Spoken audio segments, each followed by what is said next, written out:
Hey, it's Ryan. Welcome to another episode of the Daily Stoic Podcast. Okay, so I had a surreal experience a couple of weeks ago. I get this Instagram DM, a text over the weekend. It says, "Hey, I'm a producer for Harpo. That's Oprah's company. Would you have a minute? I want to ask you a question." I said, "Okay, this is a thing I'll do on the weekend." So I did. I reached out, and it was a producer for Oprah Winfrey's show and podcast, and they wanted to know, she had just read my book, The Obstacles Away, if I would fly out to Maui to talk about it for this episode she was doing. And I said, of course. I dragged the family along because any excuse to go to Hawaii is one I'm going to take. You take this long road up to her house there in Maui. I'm very nervous, talking to the producer beforehand. And I said, are you guys recording a bunch of these? She said, yes, we batched these episodes. And actually, we just recorded it a fefew minutes ago with Jim Collins. Do you know who that is? And I said, of course I know who Jim Collins is. I love his books, Good to Great, of course, How the Mighty Fall. And I said, I have a copy of the galley of his new book on my desk, which I didn't bring on this trip because I didn't have room in my suitcase, but I need to read it because I'm about to interview him. So we had just missed each other. The way they staggered the guests is they never had us overlap. It's like he was in the green room, went to do the episode, and then as soon as he went to the episode, I went to the green room. We never got to see each other. But when I got home, I reached behind my desk there in the office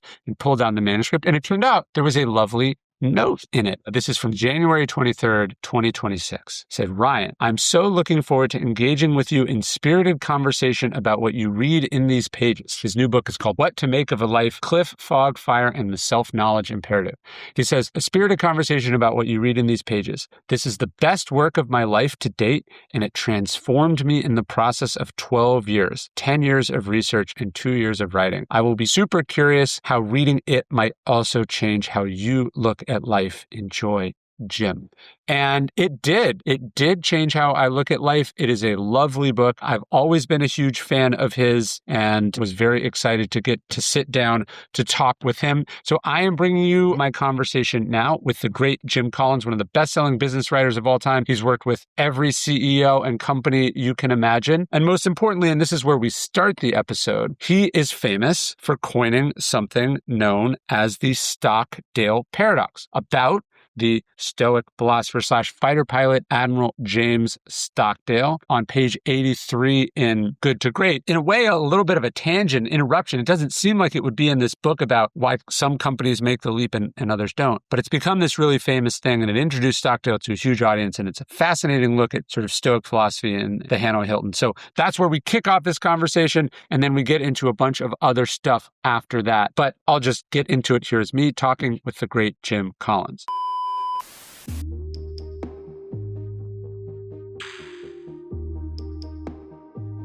I was fascinated with this book, and particularly the list of people at the beginning, because a bunch of these people are heroes of mine, people I've read about, people I've studied, people I've tried to base my life on.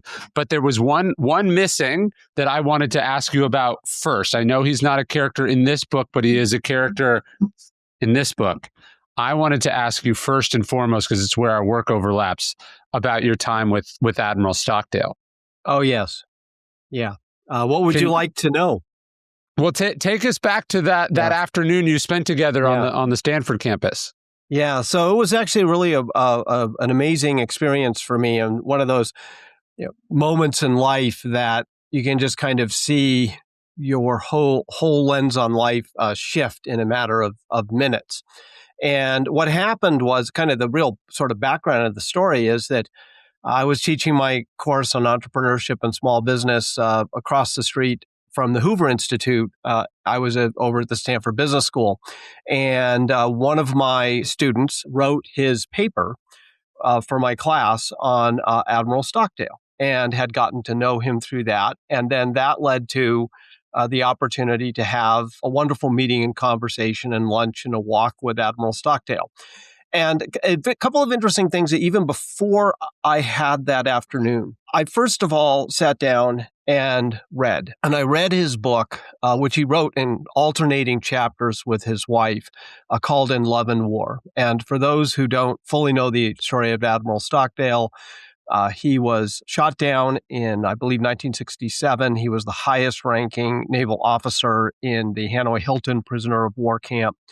He spent about 7 years in the camp. And then one of the things that came out of it was this book. And what I loved about the book was it was alternating chapters of her experience and his experience going through those difficult years. Because they're both on a journey. Both on a journey, right? And not knowing the end of the story. And I think what really, I remember very vividly sitting there I had this wonderful little office that was kind of up on the third floor of the business school. And I could actually see the kind of Palo Alto foothills and the fog coming in over them on a wonderful day. And I was reading this book, and as I was in this marvelous setting, and I found myself starting to get depressed as I read it. And I was trying to figure out, why am I feeling depressed? Why is this feeling overwhelming to me? And I realized that what really struck me as the hardest thing is that I'm reading it knowing that in a few days, he and I are going to meet. We're going to be on the beautiful Stanford campus. We're going to have lunch together. I know he gets out of the prison camp. I know the end of that portion of the story of his life. And as I was reading about him in the camp and enduring, periodic torture and isolation and all the things that they went through, all of a sudden it was this thought of, when he was there, he didn't know. He didn't know if this would be the end of his life, right? I mean, he didn't know for certain if he would get out. It's not like when you come into the Hanoi Hilton, they give you, your release date is December 31, 1972 or something. Sure. You have no idea, right? And how long this will last, what form it will take. And it was the unknown of it, the uncertainty of it, the not knowing the end of it that struck me as really hard. So I met up with Admiral Stockdale. And I remember actually there was a kind of a funny moment that happened early. He asked me, so what do you teach over at the business school? And I started to describe my approach to building the class and wanting to challenge my students to think much more about kind of the role of building a company in their life and things like this. And he looks at me for a moment and he goes, well, you're not teaching business. You're teaching philosophy. And it was a classic Jim Stockdale moment. Yes. So anyways, we're walking and I said, Admiral Stockdale, I have to ask you, how did you not capitulate to despair? I know the end of the story, but you didn't know. And he said, well, I never capitulated to despair because I never wavered in my faith that I would not only get out eventually, but I would turn it into a defining event of my life that in retrospect, I would not trade. And that there's a moment, I don't even know if I put this part in Good to Great. There's this, also this point where he said, you realize, Jim, I'm kind of the lucky one in this between the two of us because I know how I would do. And you probably never will. Right. And so I took that in and we walked for a long, long time. There was a long silence. One of the things that really struck me about Admiral Stockdale that day was his incredible comfort with really long silence. We walked for probably, across a big chunk of the Stanford campus, and I was just processing what he said, and he was just comfortable in quiet, in silence. And then as we got close to the faculty club where we were going to have lunch, I said, Admiral Stockdale, I'm curious, who didn't make it out as strong as you? And he said, well, it's easy. It was the optimists. And I was like, well, I'm confused given what you said before. And he said, well, let me help you understand what I mean by that. It's those who said we're going to be out by Christmas. And Christmas would come and it would go. And then we're going to be out by Easter. We're going to be out by Thanksgiving. We're going to be out by Christmas again. And it would come and go. And they died of a broken heart. And this was when this kind of fusing of these two views came together that later I ended up calling the Stockdale paradox in Good to Great. And there are reasons why it's in Good to Great, even though it's studying companies, because a lot of the leaders I studied embodied some version of what I call the Stockdale paradox, which is this ability on the one hand to have kind of an unwavering faith in the end result. But at the same time, having this really disciplined ability to confront the brutal facts of your current reality, of your existence, as they actually are. We're not out of here by Christmas. We don't know how long this will be. And that just came together for me as a frame. And interestingly, I have found the Stockdale paradox incredibly powerful in multiple times, particularly, for example, if somebody is confronting, say, a disease situation, that's touched my life, my wife's life, where you're wrestling with the uncertainties of what disease might mean, and kind of, again, embracing the Stockdale paradox of some sense of unwavering faith we can get to the other side. But the brutal facts are, we got a lot to go through, and it may be a long time before I'm out of this. I'm not going to be out by April or December or whatever.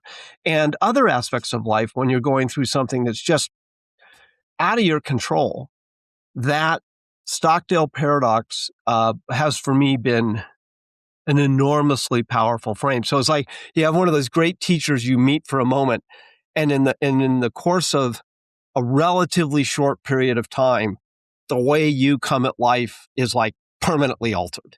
And that was my Admiral Stockdale day.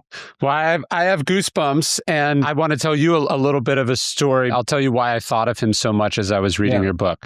So Stockdale goes to the Naval Academy in 1943. And as his father drops him off there, his father says, I want you to be the best man in the hall. Like, I want you to be the best graduate out of the Naval Academy there is. So you might take that to mean number one in your class, the first to make admiral, the first to do X, Y, and Z. And it's really interesting because he struggles for the next 20 years. And I don't mean struggle in terms of failure, but he's not number one in his class. He doesn't make the football team. One of his classmates wins the Medal of Honor in Korea, and he doesn't get a chance to serve in Korea. He misses out on all these plum assignments. One of the characters in your book is John Glenn. John Glenn and him and Stockdale are both at test fighter pilot school together, and John Glenn becomes the famous one, and Stockdale doesn't. I was just reading a newspaper article when Stockdale is promoted to commander in his hometown newspaper, and it says, Stockdale is famously a classmate of John Glenn. So he's in the shadow of all these other famous people. He keeps missing his moment, right? And he thinks that it's not going to happen for him. And it's not until the Navy sends him to Stanford, where he gets he's getting his degree in international relations or economics or something like this, that he bumps into a teacher like you're talking about, one of those teachers that changes your life. And a professor there named Philip Rhinelander takes him under his wing. I know in your book you talk about the mentor professor that you had at Stanford, and how these teachers can change our life. But on their last meeting, Rhinelander famously introduces him to Epictetus, the Stoic philosopher. And it's Epictetus who he thinks about in the Hanoi Hilton.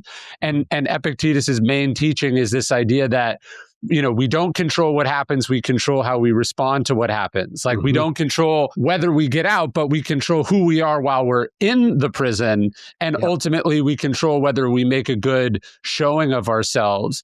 And so I think, you wrote this lovely book about, how do you create a meaningful, purposeful life that matters? Not necessarily a life filled with plaudits and success, although that can be part of it, but a good life. And Stockdale strikes me as such a compelling example of someone who destiny actually does have this incredible opportunity in store for him, if you want to call it an opportunity. But this destiny tapping him on the shoulder moment. But for many years, decades even, he doesn't know that. And he's struggling and resenting and fighting and frustrating. And yet all the while he is being prepared for the moment that you ended up profiling in the book where he is tested and he is asked whether he's got the stuff or not. And he manages to answer well. Yeah. And he comes out with that wonderful thing of I know how I would do. Right. Yes. And he liked what he saw.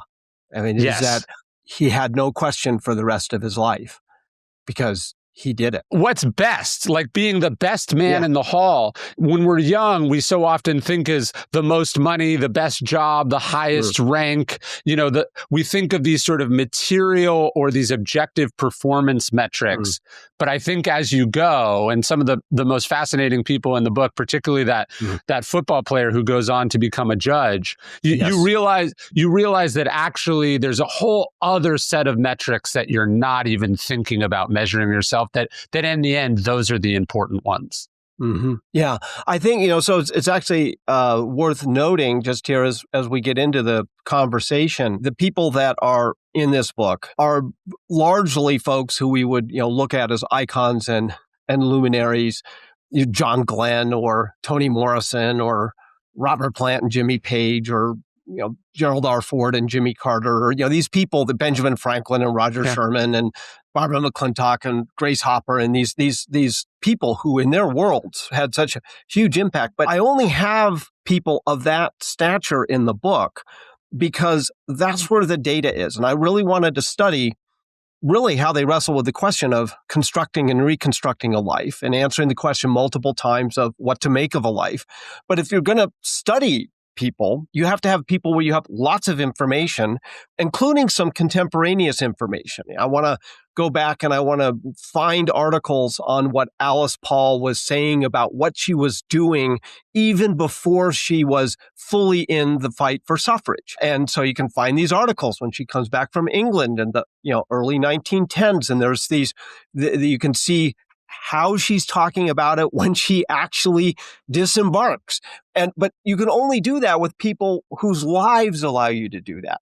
So to me, it's about life. It's not about their success. It's not about their fame. And one of the most interesting things to me is how a number of the people in our study went from very visible walks of life to, at another time of life, they chose a much more private side of their lives as well. And that some of the most impressive parts of their lives were the things that they weren't necessarily the most known for. And so just as we get into this, I really want to set the frame for our conversation for anybody who's listening, which is you and I are interested in the questions of how people wrestle with the questions of living and of life. And that's what I was looking at. It's not the questions of how they became successful and famous. And it is their life choices and what we learn from the patterns of those that really were of real interest to me. And then I go back to Stockdale, which is that not that many people knew about Stockdale. I think more did after writing about him in Good to Great. But I have had the great joy of and privilege of meeting a whole lot of amazing people over the course of my journey so far. There are very few that stand in my mind as when you talk about those that would be kind of in the category of the best, right? That would be in a higher quadrant than Admiral Stockdale. And it has nothing to do with the success or fame or stature of anybody. It has to do with when you see the just intimidating level of character that someone like Admiral Stockdale had, that it just kind of puts all that other stuff off into a bucket of not irrelevance, but it just like, this is so pristine. Yes. And I use the word intimidating because it's such a rarefied standard, and yet it's not easily seen. Yeah, and it's hard to measure, as you're saying. I thought that was one of the interesting things in the beginning of the book, where you're talking about how, on Good to Great or How the Mighty Fall, you're able to measure pretty objectively, whether it's shareholder value or the destruction of shareholder value or longevity or earnings. How you're measuring a life is difficult, right? And some of these sort of deeper values, the things that we immediately recognize as being worth more than these other things are harder to track. And I think that is what's so fascinating about Stockdale is that towards the end, he ends up achieving both a measure of fame and then unfortunately, I think to our shame, a level of infamy because of how that not how he handled the vice presidential run and then how we as a society reacted to it. But his was a quieter form of greatness that is always a struggle as a writer because, you want to, as you said, you have to have the documentation, but also as you're picking stories, who you're going to write about and who you're not going to write about, there's an extra level of resonance when the people have heard of those people, right? Like the reader has a natural inclination to want to read about famous men and women. And so I guess it's always worth stipulating that many of the greatest individuals, the people who have lived truly impressive lives, we've just never heard of. And just because when we're analyzing what that looks like, there's a certain publication bias to it, these are just representatives who are in some ways not representative of most people. Actually, let me just pick up on that for a moment, because I thought about this when I was actually writing the book about the sequencing of which pairs of people would come at different points in the book. And it really ties to what you're describing.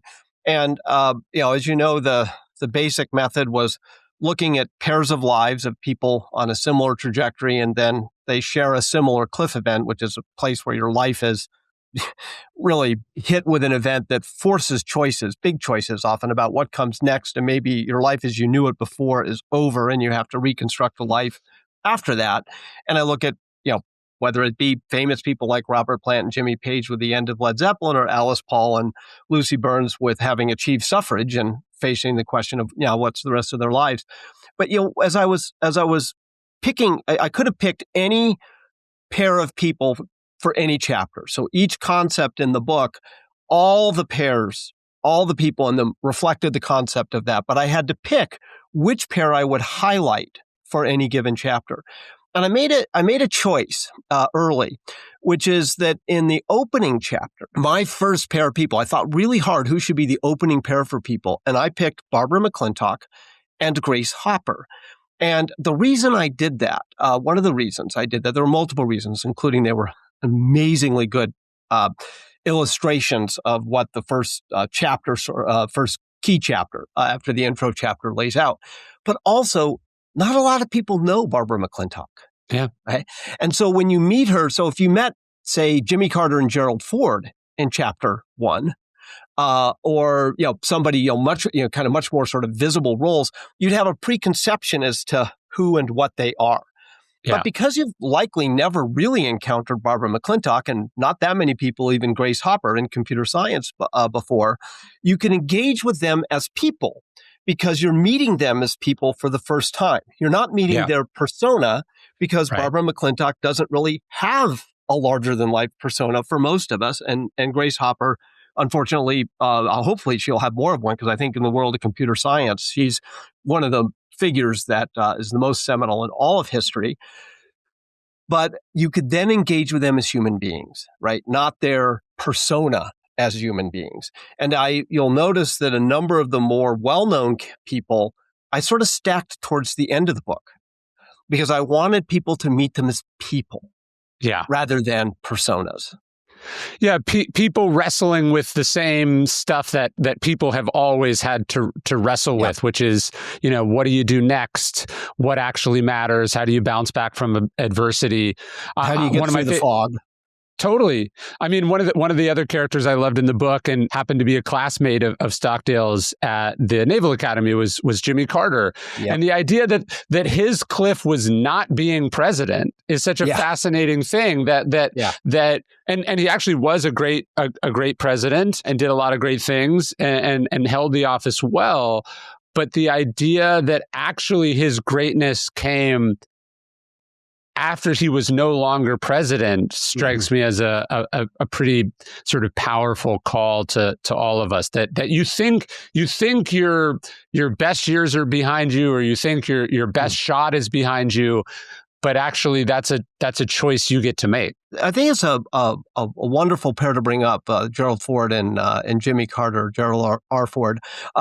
And Carter, of course, they were matched. The cliff I picked for them was they each got fired by the American people. I mean, it's one thing to get fired. It's another to get fired by millions of your fellow citizens. Yeah, it's a big thumbs down. Yeah, big thumbs down. At the end of your first term, here's your pink slip. You've been fired by the American people. And of course, Carter had they had been political adversaries, because in the 76 election, it was Ford versus Carter. And Carter, he was stunned and shocked that he was not going to have a second term. Yeah. I think he was 56, if I recall the year correctly. He all of a sudden was in this flummoxed mode of, well, this is too early to retire, but I have no idea what to do. He didn't have a plan.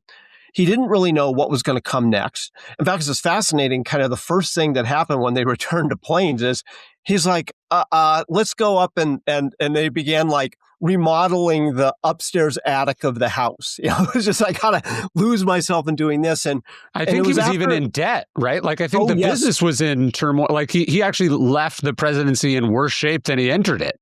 Absolutely. He had put his assets into a blind trust, and some other people had kind of taken care of the family business. And when he got, and then he focused on being president, and then all of a sudden they discover not only were they out of the White House, they had a massive debt that they had to work through. And so they had a financial cliff as well to work through coming out of it. And he wasn't at all sure what he wanted to do. And then he had that marvelous moment of kind of coming up with the idea that, well, as president, in many ways, the best ways he was most really encoded to really, really operate was in brokering these things like bringing together people for Middle East negotiations and so forth, Camp David Accords. And what he did was he said, I want to continue doing that. But there isn't a place for that. And is the idea of the Carter Center becoming a place, rather than just being a state library, a place that could keep that activity alive, which then, so if you think about it, he was 56. If my memory's right, he lived to be 100. Yes. And think about everything that happened after that period of being 56. It could have just been the end, but it was actually, in many ways, really just the beginning of what really added up to the long arc of Carter's role in the world. One of my favorite, though, things in the book is, I think, the acts of, I don't know if I'd call them heroism, but just acts of wonderful standards, is actually something that was a kind of a more personal and private act that he and Gerald Ford shared. And one of the things I most loved writing was at the end of the chapter where I write about the two of them. You probably remember this story. One of the things I loved is how these two adversaries became friends. Yeah. Really close friends. And they worked together on initiatives and issues, and they did joint things at the Carter Center and so forth. And they really grew to love each other as friends. And both of them had this incredible sense of dedication to the country, to service, to the responsibilities that they held dear. And late in life, Gerald R. Ford calls his friend Jimmy Carter and says, I think we should render one small additional service to our nation, essentially, that we should agree to do. And if whichever one of us passes first, the other one agrees to give the eulogy. And Ford passed first, and Carter gave this eulogy. And what I love about that is that it was this kind of very personal act of of still accepting a responsibility, choosing a responsibility, not making a big deal out of it. It was just an act. And yet when I came across it in the research, I was just so struck by the sheer beauty of what is actually a small act, which is in many ways a very big act. Yeah, I think it comes down to decency. My favorite Carter story happens at the Naval Academy. Both Stockdale and Carter overlap with this young midshipman named Wes Brown, who was basically the Jackie Robinson of the U.S. Naval Academy, the first black graduate of the Naval Academy. And there'd been other black men who'd been accepted, but then they'd been driven out of the academy by the racism and this sort of campaign to keep them out of the Navy. And as you know, there was in sort of intense hazing at the Naval Academy or plebe year. And so as this young man is going through the hazing process that is designed to drive him out, Carter hears it from his room. And the two of them had been running on the cross-country team together. And Carter from the Deep South sort of walks out of his room and walks up to Wes Brown and throws his arm over his shoulder and says, hang in there. Don't let him get to you. And this act of sort of crossing this racial barrier barrier and the decision to sort of root for someone else who, he could have easily turned his eyes away or closed his heart off to, was this sort of moment of grace and decency. That again, when you think about what you want to make of your life, do you want to look back and go, hey, this person was a billionaire, this person started this person did this, or do you want them to point to stories like that your political rival could reach across the aisle and ask you to deliver their eulogy, or that you supported someone who's being discriminated against, or do you want them to sort of be bragging about your net worth at the end? And actually, that brings me to a question that I'd like to ask you, if you don't mind, through your lens of having really made yourself a student in the great Stoics and the way that they thought and how their timeless ways of thinking and living are very relevant in any era, and certainly our own. And congratulations on that. I think it's a marvelous vein to make a real contribution. So one of the things that that happened for me in writing the book is there are ways in which I ended up sort of changing my views on things a lot. Mm-hmm. I have a whole table in chapter 13. You may have, whereas like on one side, as I used to believe, and then after 12 years of research, now I believe, and I could see my lens on the world changing. That's about 15 layers deep of these ways in which I ended up looking at things very different. And one of the ways that my thinking changed, my perspective changed, was on this question of legacy.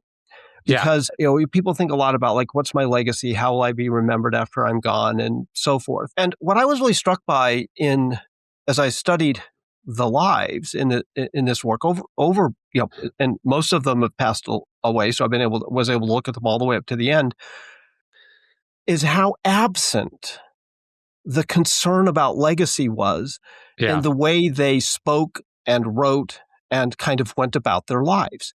And it's not that they didn't create a legacy. I mean, there's a legacy in Toni Morrison's books. There will be a legacy in the music of the great musicians that are in there. There's the legacy of whatever impact a president might have had, or of Franklin and Sherman and their legacy in founding of the nation, or right there, Alice Paul and Lucy Burns with the legacy of what happened with women's suffrage. It's not that there weren't legacies, but their focus on it seemed to be pretty absent. And what they were focused on was that they had their encodings, their gifts of what they could do in the world to be themselves. And one day those would expire when they die. Yeah. And so job one was to keep choosing things that would express those. And many of them kept choosing things they felt responsible for today, right in front of them, and executing on that. And then one day the clock ran out, right? And they were done. And so I found myself, I used to think about this question a little bit. I remember people who started asking me, so Jim, what do you want your legacy to be? And I shared it with Joanne, and Joanne was like, well, yeah, that's a self-centric question, number one. And number two, you won't be here to enjoy it anyways. And number three, why would you spend any time on that when you have so much left to do? And then as I studied the people and the research, that's exactly how they went about things. They really, and I shifted. And so I no longer I think that this concern about legacy is like a danger almost, because it takes you off of what's right in front of you that you have left to do. And whatever happens after you're here is like kind of not really relevant in terms of how people think about you and so forth. And I'm curious through a Stoic's lens how you would think about it, because I used to think it was important. Now I don't think it's very important at all. What do you think?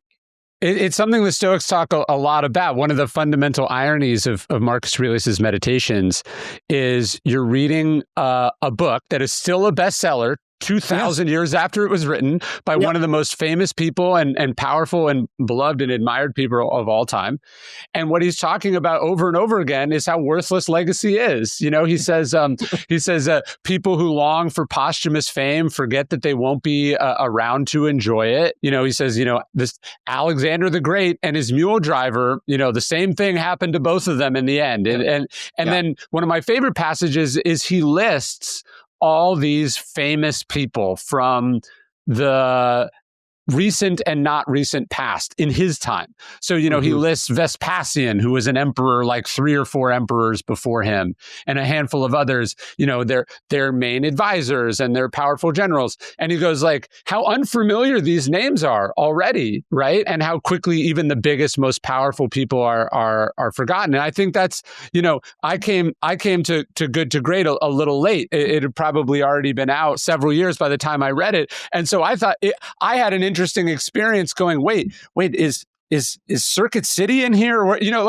I forget which companies are in the book, but when you read a classic business book, you realize that even these classic companies don't stay classic that long, that there's this sort of parade of irrelevance that we're all a part of. And so when you meditate on that, does it make your life's work empty and meaningless? Does it mean you shouldn't try? Should it mean you just have as much pleasure and fun and experiences as you can? No, I think it goes actually to something you talk about in this book, which is that the best thing to do is focus on what you like doing and are good at doing and is meaningful to do for as long as you're able to do it.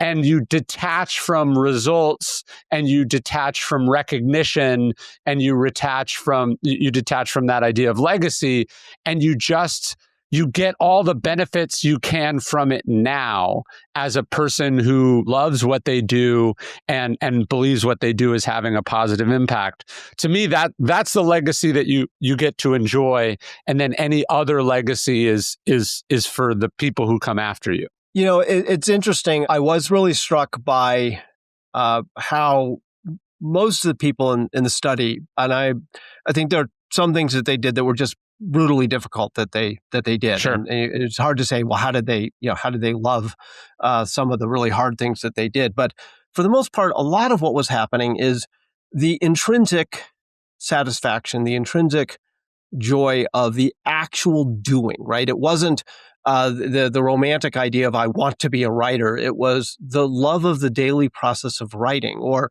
the idea of like, I want to be a surgeon. No, it's the enjoyment of actually preparing for and executing a care for the patient surgery with great surgical conscience, right? It's not so much the idea of I want to be a rock star as I love singing.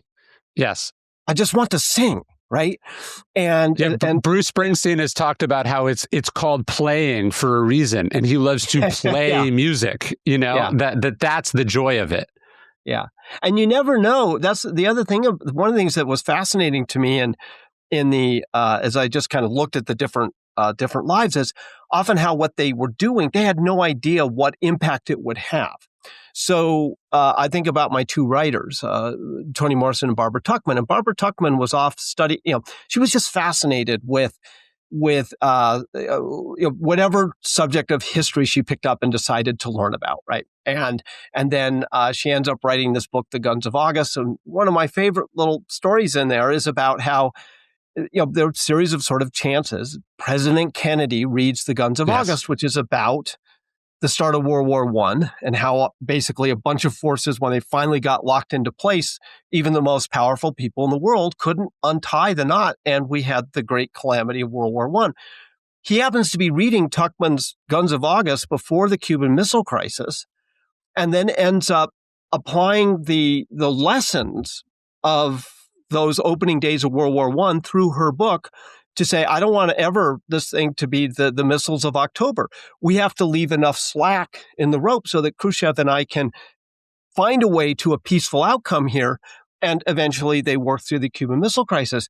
And I find myself thinking, of Barbara Tuchman sitting in her writing space, whatever that was, with her bits and pieces of paper, et cetera, and making sense of the things she saw when she drove around France and putting together the whole kind of arc of the history of what happened in those opening days of World War I.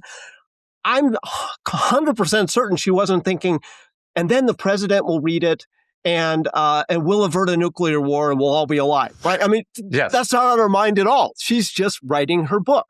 And multiple times I could see where people were they were in whatever they were doing. Sometimes there were these wild outcomes that came from them, but they didn't even know that those outcomes would come from them. Right. And the focus was right here, what they were doing.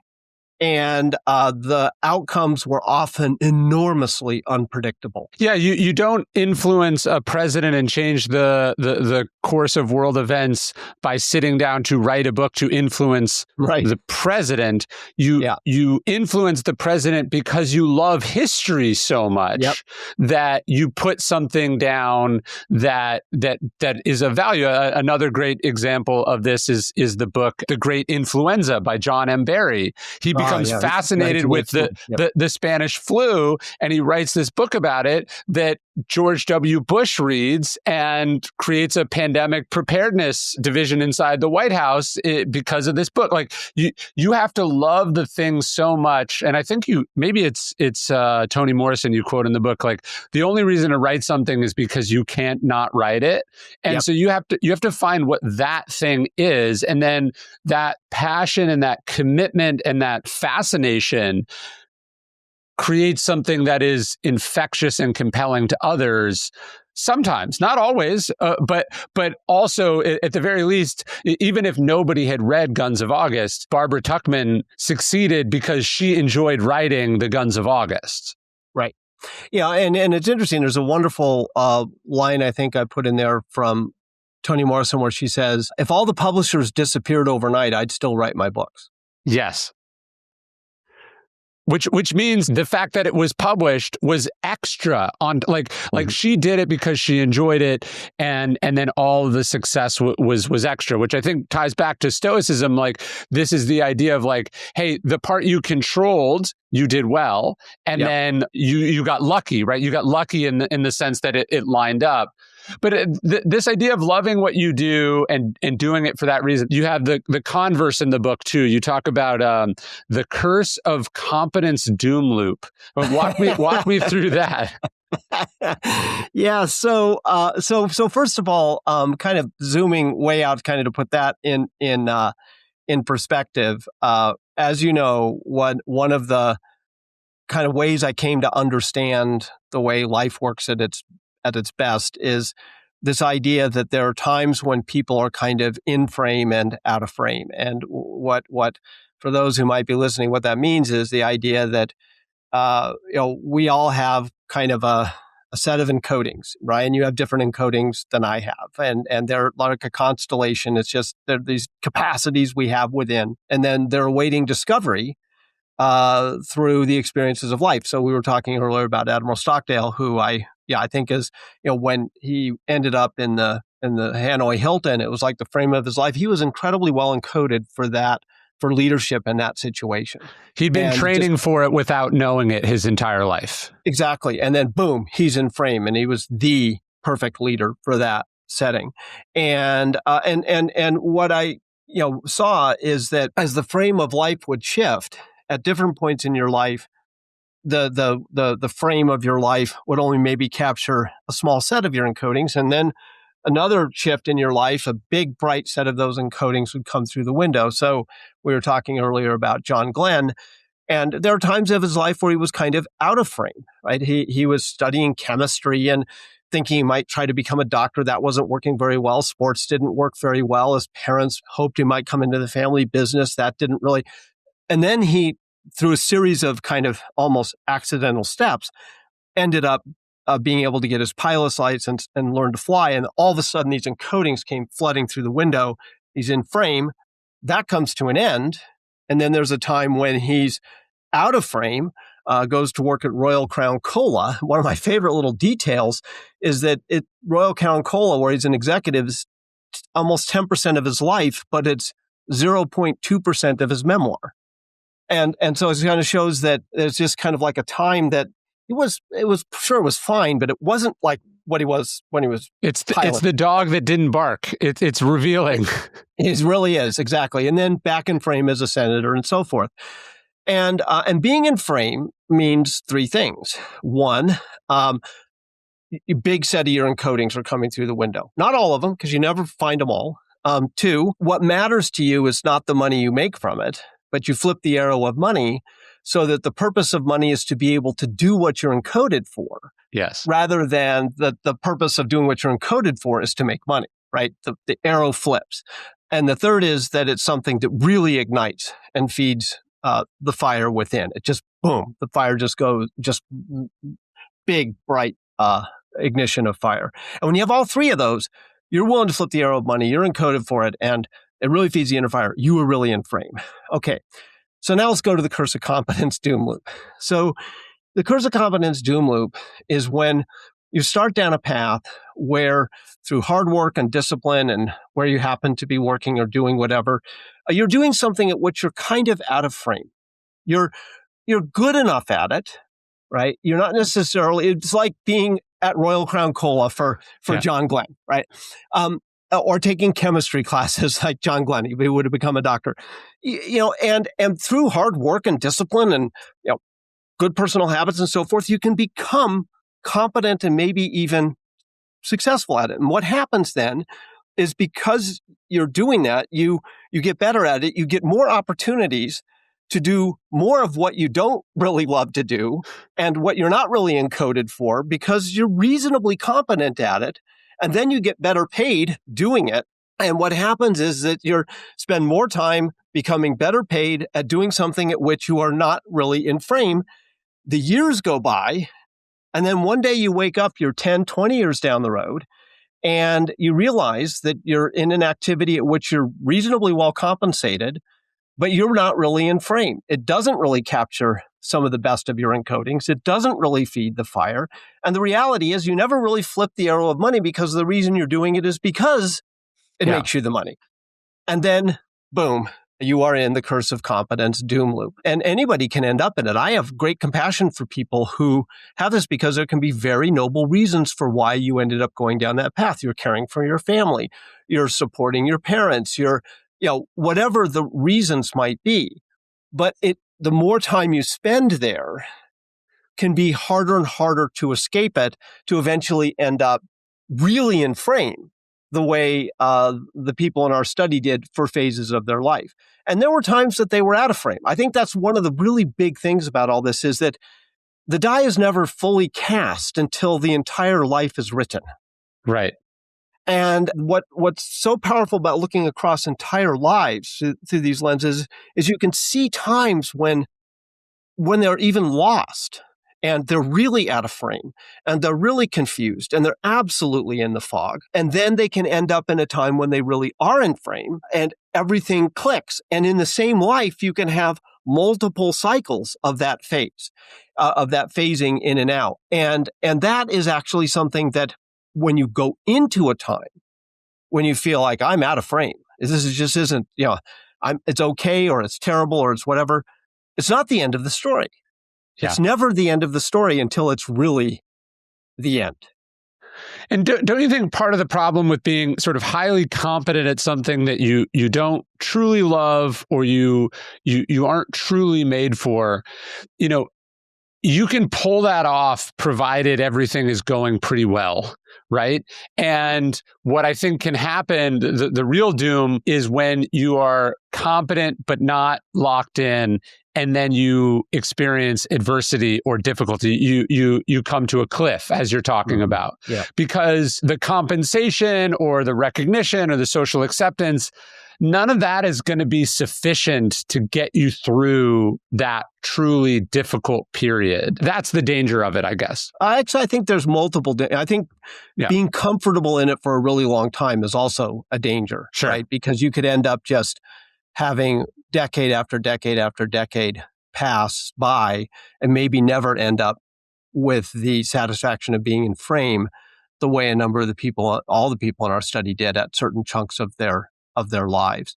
And, or you can have the description you have, which is that you have a cliff that upsets everything and then you have to recast to begin with. But what's interesting to me about that is that sometimes the cliffs are what throw you into frame. They're not necessarily always what throw you out of frame. So for some of our people, the cliff can come along and they were in frame.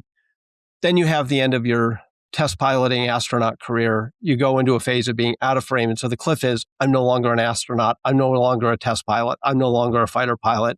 that part of my life is largely over. And now I have to reconstruct from there. And that can be a foggy, out of frame patch that then leads to another version of being in frame. In the case, that case of, say, being a senator. But you can also have cases where somebody marvelously discovers being in frame that they never knew they had before that came from the cliff. So Katharine Graham, who became one of the great corporate CEOs of all time, imagine you had a similar experience I did when you read her story. I mean, so the first half of her life, there's not a lot of evidence of huge chunks of being in frame the same way that the second half of her life was. And she had this cliff, a horrendous, awful cliff, when she lost her husband to the disease of manic depression, and he took his own life. And not only that, he'd run the family company, which her father had bought, which was the Washington Post.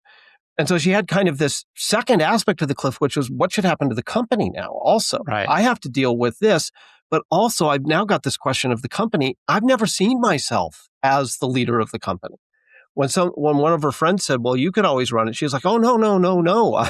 Me? Are you kidding? Yes.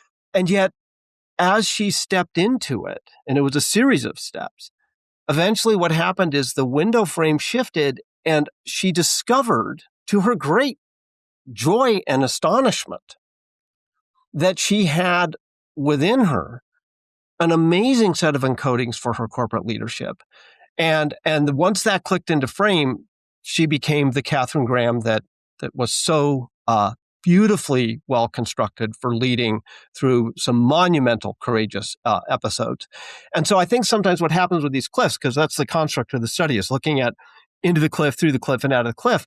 Sometimes the cliff ends a time of being in frame, and you have to reconstruct. But also sometimes the cliff almost causes the conditions for coming into frame for the first time. So there may be somebody out there today who is in the curse of competence doom loop,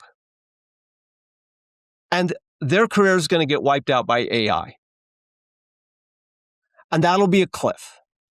But maybe actually what that cliff will actually be the starting point of, through the fog, through the cliff, of actually getting into frame for the first time. And that may well happen for a lot of people. Yeah, you think you want your life to go a certain way. You think you want conditions to be a certain way. You think you have a preference or a preferred mode of operation, and then life sort of reminds you that you don't get a choice. And then you have choices of how you respond, but you don't have choices as to what life throws at you, right? Yes, exactly. Then you get your actual choice, which is what are you gonna do about it? And you had this great line in the book: the fruitless search for a cliffless life. I think people think they want it to be comfortable. They think they want it to be clean. They think they want it to be simple. They think they want to get X, Y, and Z.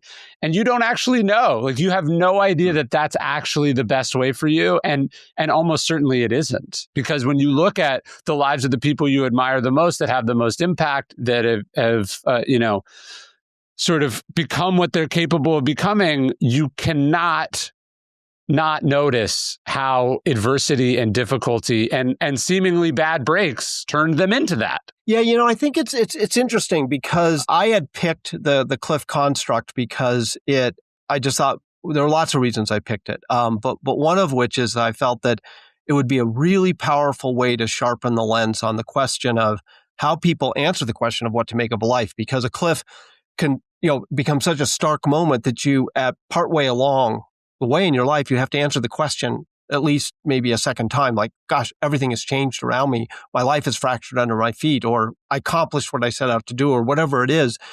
And now I've got to answer the question again. And if I can look at two people facing a similar cliff and see how they each answer that question differently and what are the patterns, I can learn a lot. But in the process of that, with my research team, we spent, I think it was on the order of a couple of years of the research, where I said, what we really need to do is we also need to find some lives that we can study, that have enough information on them, that didn't have a cliff, didn't have a major cliff, because I really want to know, is the pattern of those lives different, those who have cliffs and those who don't have a major or mega cliff.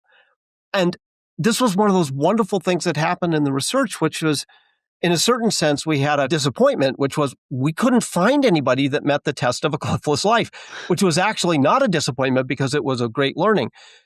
Every time we found someone that we thought might be a cliffless life, in terms of major cliffs, you started studying their life and you would find, oh, actually, they had major cliffs or even mega cliffs. And I just finally concluded cliffs are us. Like the odds you're going to get to the end of a reasonably long life without experiencing cliffs, and certainly at least one or two major cliffs along the way, I think are astronomically close to zero. A number of our people can see their cliffs coming, but also sometimes you can't see them coming. I mean, they can just be, you wake up and, your husband dies in a plane crash and it upsets your entire life. Or you wake up and you discover you have a disease diagnosis that you didn't see coming the day before. Even things where there's just kind of almost this shattering effect. And those cliffs, you can be sort of prepared for them in a way, but you cannot plan for them. And I guess I've come to the conclusion, you're going to have them. That you're just going to have them.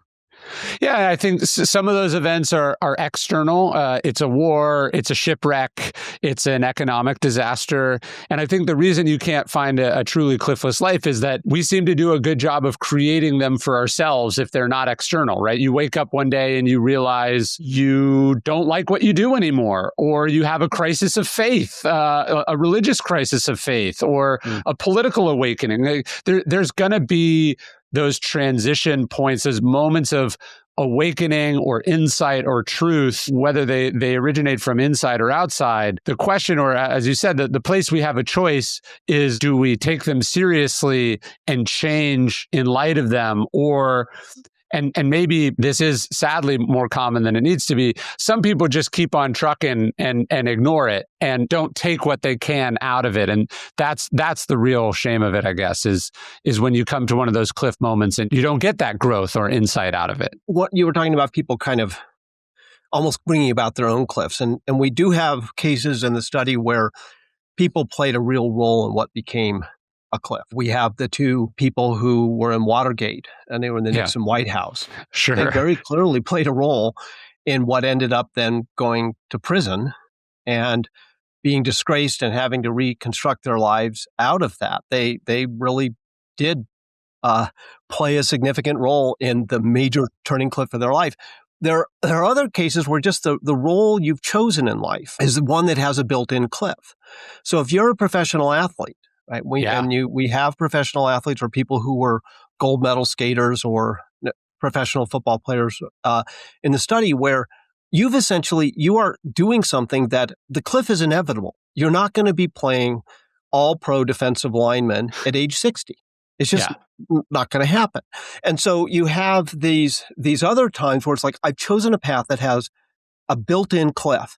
And you can either choose to prepare for that cliff ahead of time. Alan Page from the Minnesota Vikings began putting himself through law school while he was still playing in the NFL. And then that led to his second frame of being a Supreme Court justice. He was already laying the foundations for an inevitable cliff. Those cliffs are easier to manage if you choose to, because you can see them coming.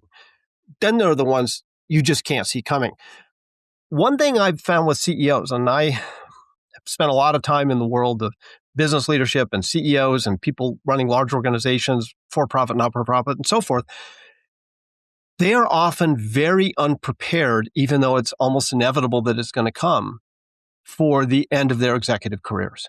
Yeah. And so it's not unlike being an athlete, and you are defined by your executive role, your executive leadership. And just like Jimmy Carter being done with the presidency at age 56, or he hit 60 or 65, when actually your best, most creative capabilities are in many ways just beginning. And that has ended. And you often see a period where they're really not certain at all what to do next. And it's a very common pattern of people in these very intense roles that very, very much defined them coming to an end when there's a lot of life left to go. And even though they can see the cliff coming, they don't really treat it as a cliff that's coming until it's on top of them. Yeah, that our ability to delude ourselves about that is pretty universal. I think about that as an author. So this studio we have lined with books, and there's this company where you can just buy books basically by the pound or by the inch to decorate for, like a movie set or whatever. And one of the things I sometimes look at it, I go, some of these were huge books when they came out. Some of these authors were the biggest authors in the world. And it wasn't that long ago. And now, where are they? At some point, you do your last book. At some point, your sales trajectory peaks, and it's a downhill climb from there, it's a descent from there. And so it's like we all know that there's an expiration date on what we do, whether you're a musician or a professional athlete or just a human being, and that we know we're all mortal. And yet we just sort of continue as if we're going to be the exception to the rule and gravity does not apply to us.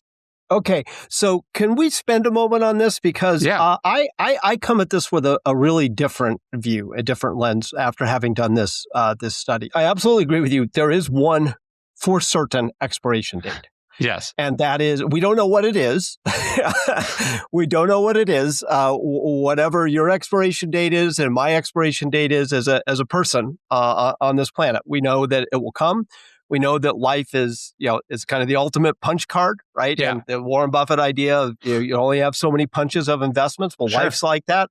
We only got so many punches, and you kind of have a statistical idea of how many there are, but every 5 years you spend on a project, that's a punch, right? And one day you're going to be out of punches.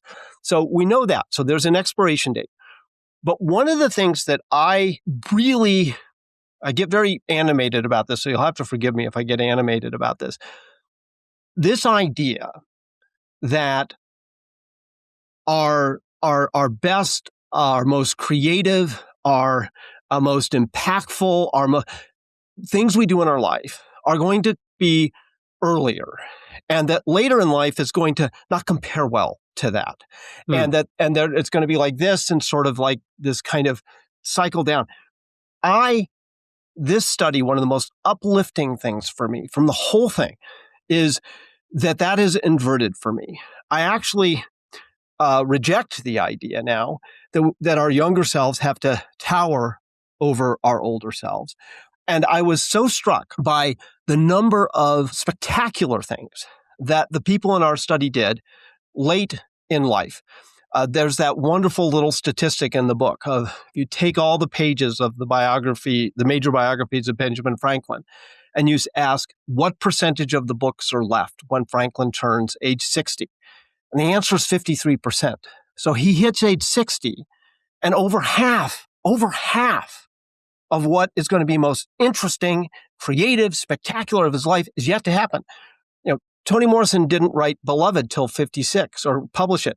Jazz at 61, over half of her books after the age of 60. Robert Plant, been doing some of the greatest music of his life late in life. Right? Almost all of his Grammy nominations and all of his wins come late, including that amazing album where he comes together with Alison Krauss and they do Raising Sand. And you would think that, it was the Zeppelin years. Well, there was great music. But Raising Sand is stunningly exceptional piece of music. And he's already heading into his 7th decade of life. And you can take a look at the I.M. Pei does the Louvre Pyramid in his 70s. He does the Museum of Islamic Art in Doha at age 91. Carter, who we were talking about earlier, which is the most, you could look at it as that, nothing's going to compare to being president, except, by the way, the rest of his life, which in many ways exceeds it. Yes. And so I come away uplifted by sort of this image of an arc, which is that kind of these things happen and you kind of, the sort of the peaks or the peak creativity or the peak impact or the peak this or whatever kind of happens here. And then the rest of life, you're sort of dealing with it. That's towering in the past. And I invert it now to where it's like, those are sort of warm-ups. Those are just warm-ups. And out here, out here is what is potentially really spectacular. So you hit 60, I'm 68. I have more energy than when I was 38. And part of that is because being really fueled by the examples of the people in this book and what they did late. It's like, wow, 68's just kind of, I'm, maybe just really getting going. And the key is one of your key teachings you give people, Ryan. One of the things I really love about what you contribute to people is to decouple the excellence, the integrity of your work, the excellence of your work, the creativity of your work, the intention of your work from the result. Yeah. And that if you separate those and you basically say, I don't know if Raising Sand is going to be a 5 Grammy winner. It did, but he didn't know that. Sure.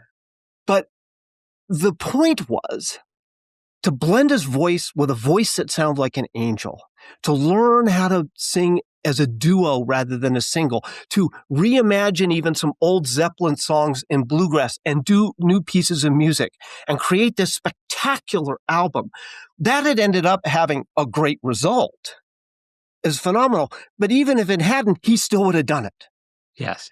And that sense of like what matters is the intention and the integrity and the excellence and the expression of your encodings over here. And that can only grow and improve and kind of expand over a life. And the results will be whatever they will be. But if we define everything by the results, we're in a trap. Yeah. But if we define it by how and what we're doing, there'll be a variation in the results. But that's kind of separate from the sheer beauty and creative excellence of what I might be doing. And so I come away with, there is no shelf life. There's only your life. Yeah. I think that's all very well said. I would maybe posit that there's a bit of a paradox here. On the one hand, you should believe that your best work is in front of you. Everything you're doing today is preparing you, training you, the seed corn of some future project that you can't even conceive of. In the same way that for Stockdale, he doesn't know that those dark days at the academy, those middle years of the 50s where he feels like he's missing all his shots, when he's far from the action, when he's getting passed over for things, he doesn't know that this is all preparing him for the Hanoi Hilton, but he just has to have faith that he's being prepared for the life he's meant to have. And just like I would argue this book, which I think is your best book, wouldn't have been possible without the other projects leading up to it, and that it's all building to it. And that one of the joys of writing is that a lot of writers do their best work towards the end of their life because the expertise and the mastery is cumulative. It might not always be the best selling, but it can be the best work. I like to think the example I always bring up is like Michael Lewis didn't know that his life and the great financial crisis were converging and that he was perfectly suited to write that book at that moment. So there's that. And yet, if you're waking up day to day thinking that what you're doing right now doesn't matter because you're destined for some future bigger thing, or if you're miserable today and it's all contingent on getting some big shot 20, 30, 40 years in the future that is recognized and beloved, well, then you're really in trouble because that might not happen. And so it's this tension of like, hey, you love what you're doing right now and you're fully immersed in it. You're in frame, as you're saying, you're giving everything to it, your absolute best. And you're understanding that you might get this bonus of it's training you for some future thing that you can't conceive of. That's at least how I try to think about it. So a couple thoughts on that, and one through the lens of being a writer and the other with this notion of kind of preparation for what you might be made for. I think one of the things that I came away from this study really appreciating, another sort of uplifting evolution for me by studying their lives, is the wide range of things that we're made for. Yeah. And so kind of there's one view of the world, which is you need to the Abe Maslow idea of self-actualization, discover what you're made to do and commit to pursue it with excellence. It doesn't speak to how successful it is to commit to pursue it with excellence. But there's this asterisk, which is, well, but what if I don't find it? Yeah. Right? What if I don't find it? And what this study showed me is because people often have these cliffs that threw them into frames that they couldn't have envisioned before. And often, even in a single life, had multiple frames, right? Printing empire to scientist to nation founder, for example. Yeah. What I really realized is that the constellation inside us is vast. And it's not a matter of finding what I'm made for as if there's one. It's simply finding one of the many possibilities at any given time of what I'm really encoded for. And so long as it's one of them, there will be others I'll never discover. That's okay. Yeah. So long as at any given time, there's a good chance I find one of them. You and I ended up writers, but maybe we would have ended up in frame in a very different way if the contingent paths of our life had gone a different path. If Jimmy Page hadn't discovered a guitar almost by sheer serendipity because somebody left it behind in a house that his parents moved into when he was 10 years old, maybe his life would have come into frame in a very different way. Graphic designer or curator of our ancient artifacts. I always thought that Jimmy Page would be great at that, but his life ended up in music. And I find it very uplifting, the idea that there are multiple shots on goal, multiple possibilities, and life is enormously contingent and enormously full of random events. And which permutation we end up in that's in frame is partly up to us, but it's also largely up to a lot of factors that are outside of our control. And I was struck by how unplanned many of the lives were. When the roulette wheel spun, they ended up in frame with something. There was often a great big surprise. They didn't know that that's where they're going to end up, just like Jim Stockdale didn't know he was going to end up in the Hanoi Hilton. I actually find that very uplifting because it removes this pressure, this idea that I got to find the one thing. Yes. But it's just a thing of many possible things. One thing on the writing, I've been really lucky with my writing. I never expected it to be as successful as it's been. But sometimes people have asked, well, how do you make a bestseller? My answer is you can't. All you can do is write the best piece of work you're capable of at the moment that you're writing it. Good to great, which will forever be something that, completely changed my life. In some ways, it was hard to manage because I was prepared for failure, but I wasn't prepared for success. And I wasn't prepared for the level of what would come at me from that. But, it came out right as 9/11 happened. So I thought it was probably just going to get buried anyway. And yet somehow it caught the world. And what I realized is that the zeitgeist makes the bestseller. You don't. Yeah. You write the book, but you don't get to decide. Your readers get to decide. The zeitgeist at the time gets to decide ultimately how successful that book is.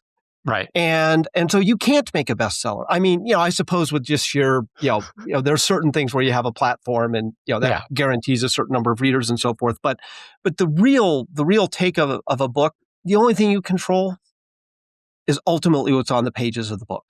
Yeah. And after that, zeitgeist is with you or zeitgeist is not. Your readers are with you or your readers are not. And you don't determine that. Yeah. And what I mean about sort of the future is like, if you're one of those people where you're like, all of this is leading up till when I become president or when I am in charge of this or when I do, that's a really vulnerable place to be because all these things have to go a certain way. But it strikes me that what you're seeing in all those other people is a kind of strategic flexibility and an adaptability that allows them to face different situations and go, okay, I can work with this, I can work with that, I can turn this into that. And so their life, it can go in a variety. It ends up going in one direction or a couple of directions. But the point is, it could have gone in any number of directions based on whatever material or opportunities, fate, fortune, circumstance happened to dole out to them. One of my favorite chapters in the book is the roulette wheel of life. And it looks at luck and the contingencies and so forth, really through the lens of their lives. And I love the story of Gerald R. Ford because his life is full of these. And you would think that becoming president would be this great pinnacle, this great success, but he didn't want to be president. Right. he wanted to be Speaker of the House, and he was most in frame operating in the House of Representatives, where he was the man with no enemies, many adversaries who had different views, but no enemies, and he made friends really well, and he could really get things done. But because of the zeitgeist of the time, his party didn't control the House, and then a whole bunch of things that were completely outside of his control, which had to do with the fall of the Nixon administration, eventually led to him becoming vice president, and then he was going to be president. And he had nothing to do with it. He never wanted to be president, never expected it. And all of a sudden, the thing he really wanted to be got taken away from him to be Speaker of the House. And instead, he got what probably was like second or third or fifth prize for him, which was he got to be president. And then there's this wonderful, I love this little vignette after Carter's inauguration, which was a beautiful thing, the way he shined a light on Ford in that inauguration and let Ford have a moment in the light. It was just beautiful. Ford gets on the helicopter to leave the mall. And instead of circling over the White House, he told the pilot, don't circle over the White House, circle over the Capitol. Wow. Because that's my real home. Yeah. And to me, it's just like, even if you become president, it might not be what you planned, and it might not even be what you want. That's beautiful. The idea that all you control is what's on the page, I think that might be an interesting place to close. One of the things that I was struck by in the note that you sent me and some of the things you've said is it seems like you were really changed by writing this book. Mm-hmm. And it is a departure. It's different than the other books. Like you clearly made the decision to go in not just in a less business direction, but in a more personal direction yourself as the writer. It opens with a story about your father. I've always believed that the first thing you should think about when you're sitting down to write a book, and I think this could be expanded to any creative project, is will you get better for doing it? Will you get better because of the subject matter you chose? You learned a lot and it changed you, or will you get better because you chose something technically difficult that in having to figure out how to do, you add some element to your skill base? But it strikes me that on this book, you chose in a couple ways to tackle something that, again, it could sell 0 copies. I'm sure it will sell quite a few, but you will consider the project a success because of who Jim Collins is at the end compared to who he was when he started it. It's a really nice way to kind of have a circle in our conversation, because we go back to your opening story about Stockdale and the idea of be the best, but what does that mean? Yeah. And so I do believe this is the best I've done so far in terms of the quality of the work and the writing and all of that. But what does best mean? And I think that it's really the ways in which I changed. And what I'm really grateful for in having gone through the 12 years of doing this project is the way I changed through it. Not just in what I think. There's lots of ways in what I think that changed dramatically, because that's what good research does. It changes what you think. But my emotional landscape is what really changed, and in ways that I'm really happy with. One of them, I used to, and I was struck by some of the way you bring in the Stoics on this. I mean, I really did used to spend a lot of emotional energy feeling really frustrated with what people are not. Yeah. People who work with me, people in my life, and I would be frustrated with what they're not. I'd be frustrated they're not more like me. I'd be frustrated, and I would try to change them. And by watching the people's lives in this study unfold as I lived alongside them and researching, I began to see the beauty of when they were in frame and when they were not in frame. And I instead began to see it as like, well, no, the real question is, what amazing encodings do those people have? And when they're in frame, it's beautiful. And now my emotions are to look for the ways in which I'm truly grateful for what people are, rather than frustrated with what they're not, and to really allow myself to help them be in positions where they're very much in frame. And that shift, I'm out of the try to change and mold people mode at all. I just want to see them in frame and then feel grateful for what they are.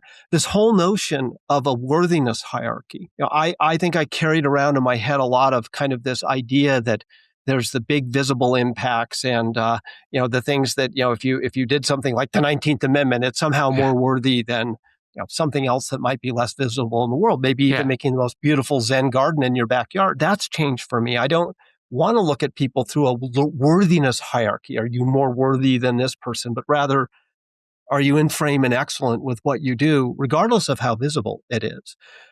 I really don't want to judge other people's lives because we're all encoded differently. And also this idea, and this I think really ties into your work, Ryan, about how people looked at the folks that you studied, looked at their lives, which is, the story of the life is not done till it's done.